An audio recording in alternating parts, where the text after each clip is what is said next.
చేస్తా ఉన్నా నేను. ఎడమ బుజ్జుగారు అధ్యక్ష, మేం కొత్త సభ్యులం, వీళ్ళ చిల్లర చేస్తానని చూసి బాధపడుతున్నాం అధ్యక్ష. నేను మొన్న ఎంత ప్రిపేర్ అయ్యి వచ్చానంటే, మీరిచ్చే రెవెన్యూ సబ్జెక్ట్ మీద కావచ్చు, ఆ రెవెన్యూ సబ్జెక్ట్ వస్తే వాళ్ళ భూ కబ్జాల గురించి నేను మాట్లాడుతున్నాను అధ్యక్ష. కానీ నాకు అవకాశం రాలేకపోయింది, వాళ్ళు చిల్లర చేసే వల్ల నేను నిన్ను మాట్లాడలేకపోయినా అధ్యక్ష. మొన్న 2-3 గంటలు 4-5 గంటలు నేను ప్రిపేర్ అయిన అధ్యక్ష. ఈరోజు వాళ్ళు చేసే చేష్టని చూసి మేము కొత్త సభ్యులుగా బాధపడుతున్నాం, సిగ్గుపడుతున్నాం అధ్యక్ష. ఈరోజు కౌశిక్ రెడ్డి గారు ఆ చేష్టలేని అధ్యక్ష, నా అక్క చెల్లెలను నేను నా అమ్మలతో సమానం, అక్కడ వాళ్ళు కూడా వీళ్ళు కూడా నా అమ్మలతో సమానం. ఈరోజు సబితా ఇంద్రెడ్డి గారు అక్కడ ఉన్నారు, మా కోవలక్ష్మి నాకు అక్కడ ఉంది. అతను చేసే లక్ష్యత ఈరోజు పెద్ద మనిషిని చూసి ఇట్లా రండి రండి రండి. ఏమధ్యక్ష, ఏమైనా సిగ్గుందా? ఈరోజు చిన్న శాసనసభ్యులుగా నేను చెప్తున్నా, మేము మీలో చూసి నేర్చుకోవాలి. మీరు చేసే వ్యవహారం ఏంటిది అధ్యక్ష? మా ముఖ్యమంత్రి గారు ఏం చెప్పారు? సిఐడి ఎంక్వైరీ పెట్టిస్తామన్నారు, ఎంక్వైరీ చేస్తామని చెప్పారు. కానీ ఏమధ్యక్ష, ఒక దళిత సంబంధించిన బిడ్డ ఈరోజు సీనియర్ నాయకులు కనీసం వయసును చూసి కూడా మనం గౌరవించకపోతే ఈ సమాజానికి ఏం సంకేతం అధ్యక్ష? మేమందరం చూసాం అధ్యక్ష. వీడియో రికార్డుని ఓపెన్ చేయండి.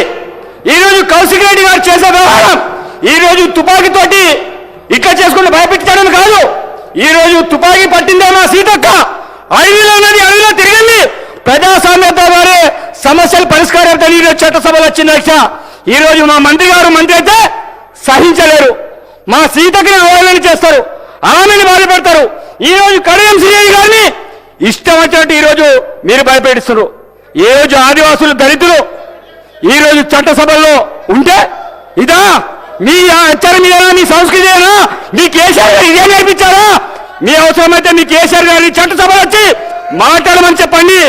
మీరేదో ఇక్కడ వచ్చేసి ఇష్టారీతిగా మేము కొత్త సభ్యులుగా మేము మాట్లాడాలంటే మేము నిజంగా తలవంచుతున్నాం. ఈరోజు మా దళిత వారు ఈరోజు స్పీకర్ గారు ఉంటే స్పీకర్ గారిని కూడా ఇబ్బంది పెట్టే విధంగా స్పీకర్ గారు ఎంత చెప్పినా వినకుండా, ఈరోజు నిన్న మా యొక్క బాలనాయక్ గారికి అతను చెప్పినా వినకుండా, గిరిజన బిడ్డ చెప్తే వినడు, ఒక ఆదివాసి బిడ్డ ఎందుకు కూర్చోవాలి? మీరు కూర్చోవాలి, నేను కూర్చోడనా? స్పీకర్ చెప్తే నేను కూర్చుంటా, మీరెవరైనా మాకు కూర్చోబెట్టడానికి? భయపెడితే భయపడడం కాదు, మేము కూడా ఉద్యమాల నుంచి వచ్చాం. ఈరోజు 10 సంవత్సరాలు ఈరోజు ఏ రకంగా దోపిడీ చేశారు, ఎవరికి న్యాయం చేశారు? ఎస్సీ ఎస్టీ బీసీ మైనారిటీని అందరికీ మోసం చేశారు. అందుకే ఆ ప్రాణాలకు ఆ కూర్చొని కూర్చోబెట్టారు. మళ్ళా చెప్తున్నాం, తప్పకుండా మీలాంటి వాళ్ళని తెలంగాణ ప్రజలు ఈరోజు బుద్ధి చెప్తారు. మీరు అనుకుంటారు కావచ్చు, ఈ పోడియంలో మీరు ఏదో చేస్తే పేపర్లో ఫ్రంట్ పేజీలు వస్తాయి.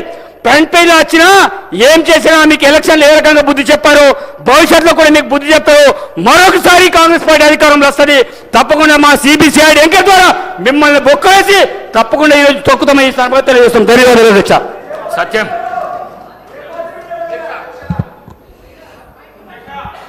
అధ్యక్ష